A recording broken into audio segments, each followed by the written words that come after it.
बाद में हमारी meeting civil aviation minister mister Jyotiraditya Scindia ji से हम चारों लोग मिले और खास करके हाउस में हमने प्रॉमिस किया था, क्योंकि डिफरेंट इश्यूज हमारे जो नया एयरपोर्ट बना है मनोहर इंटरनेशनल एयरपोर्ट और दाबोलिम एयरपोर्ट, इससे रिलेटेड लोगों के मन में कंफ्यूजन था और हमने खुद हाउस में भी कमिट किया था क्योंकि हम खुद तीनों जाके यानी ज्योतिरादित्य सिंधिया से मिलेंगे और हमने उनके साथ डिस्कस करने के बाद ये तय हो चुका कि दाबोलिम पे हम इतना सारा इंफ्रास्ट्रक्चर अभी अपग्रेड कर रहे हैं और इसके बाद में उन्होंने एश्योर किया, क्योंकि इसके बाद भी नए फ्लाइट्स दाबोलिम कनेक्टिविटी स्टार्ट हो जाएगी और जो न्यू कनेक्टिविटी है इंटरनेशनल और नेशनल वो मोपा इंटरनेशनल एयरपोर्ट पे जाएगी। लेकिन एक बात निश्चित है, क्योंकि दाबोलिम हम कंटिन्यू कर रहे हैं क्योंकि इतना इंफ्रास्ट्रक्चर हम बढ़ा रहे हैं और tourism open sky air policy के अंतर्गत न्यू कंट्रीज कनेक्ट करने के लिए भी हमारी मांग रही और उन्होंने हमें एश्योर भी किया है, क्योंकि इंटरनेशनल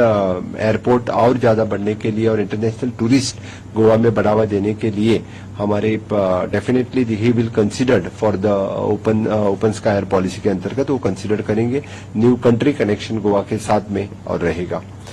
नेक्स्ट हमारी मीटिंग डिफेंस मिनिस्टर माननीय राजनाथ सिंह जी के साथ रही और हमेशा के लिए दाबोलिम एयरपोर्ट जो नेवी एयरपोर्ट है और हमेशा के लिए लोगों के मन में एक साशंकता रहती है, क्योंकि अभी नया एयरपोर्ट स्टार्ट हुआ तो दाबोलिम पूरा नेवी के, तो उन्होंने हमें 100% एश्योर कर दिया, क्योंकि ये सिविलियन के लिए या हमेशा के लिए एविएशन के लिए एयरपोर्ट खुला रहेगा। इससे भी आगे जो इंफ्रास्ट्रक्चर बढ़ा रहे हैं और इतने सारे हम इन्वेस्टमेंट वहां पे कर रहे हैं तो डेफिनेटली ये एयरपोर्ट भी सिविलियन के लिए रहेगा। और दूसरी बात वहां पे बफर जोन की थी जो कंटिन्यूसली हमारी दाबोलिम के being MLA the Mauvin Godinho is at present the minister is continuously following this matter. जो 200 बफर जोन है वो 50 करने के लिए हमारी मांग रही।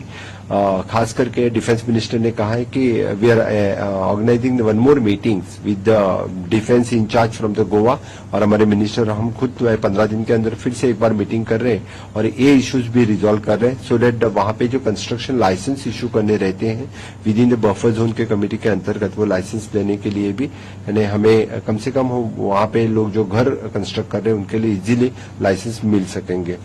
हमेशा के लिए भारत सरकार से हमें सपोर्ट हर एक मिनिस्टर से हमेशा के लिए मिलता है, लेकिन आज की मीटिंग्स बहुत ही फ्रूटफुल मीटिंग रही। यानी चारों मिनिस्टर से जितना सारा सपोर्ट एश्योरेंसेस हमें चाहिए थे वो हमें इन फ्यूचर भी इसी तरह से कंटिन्यू रहेंगे। सो मैं शुक्रगुजार हूँ honourable prime minister Narendra Modi ji का इस आजादी के अमृत काल में हमेशा के लिए जो गोवा के इंफ्रास्ट्रक्चर बढ़ावा करने के लिए जो हमें सपोर्ट मिला है, इससे आगे भी इसी तरह से सपोर्ट हमें मिलती जाएगा। सर एक सवाल है, गोवा जिस तरह से टूरिस्ट डेस्टिनेशन है और इंफ्रास्ट्रक्चर पर बहुत जोर है स्टेट गवर्नमेंट का, और पिछले दिनों कई G20 वर्किंग ग्रुप्स की वहां पर मीटिंग भी हुई, उससे जो गोवा का डेवलपमेंट है या जो एक जुड़ने का जो है उसको कितना फायदा मिला है G20 मीटिंग्स जो वहां पर हुई है वर्किंग ग्रुप्स की अलग अलग मिनिस्ट्रीज की?